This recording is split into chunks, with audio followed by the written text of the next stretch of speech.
Samantala sa iba pang balita, alam niyo po ang pag-aalaga ng bonsai, hindi lamang po libangan para sa ilan, kundi pinagmumulan din ng kabuhayan. Narito po ang report.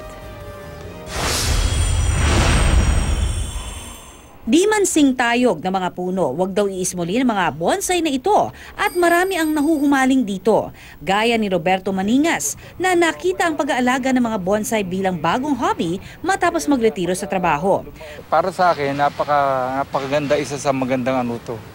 Libangan at maganda pang gamot sa katawan o therapy yan. Ang mga halamang ito tampok sa isang exhibit sa Quezon City kung saan bukod sa iba't ibang disenyo at forma ng maliliit na puno, makikilala rin ang iba't ibang enthusiast at eksperto sa pagpapatubo ng mga bonsai.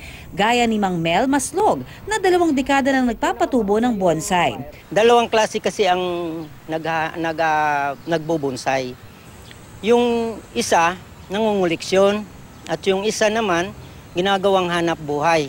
Dati siyang may pagawaan ng sapatos sa Marikina City, pero sa pagiging bonsai artist, mas lalong guminhawa ang kanyang buhay. Hindi ko alam na ang halaman palang bonsai na ito ay napakagandang libangan at napakaraming naitutulong sa kagaya naming medyo may edad na. Ito na ang pinaaral sa mga anak ko, natapos lahat ang anak ko, 6. Ngayon, bukod sa pag-aalaga ng mga bonsai na pangbenta, nagtuturo rin si Mang Mel sa mga gustong matuto ng pagpapatubo ng bonsai. Kailangan ang pagtatanim, tatalian, lalagyan ng tali para kung mabangga man, hindi siya magagalaw. Kaya nilalagyan namin ng wire na ganito upang mahutok siya kung saan mo gusto papuntahin, kung saan gusto mong ilagay yung gawin niya.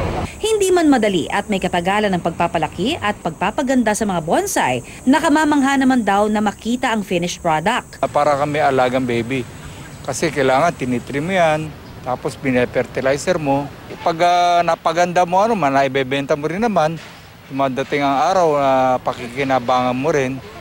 Sa mga gustong bumili ng mga bonsai o matuto sa pag-aalaga nito, bukas ang bonsai exhibit sa Quezon Memorial Circle hanggang sa darating na linggo.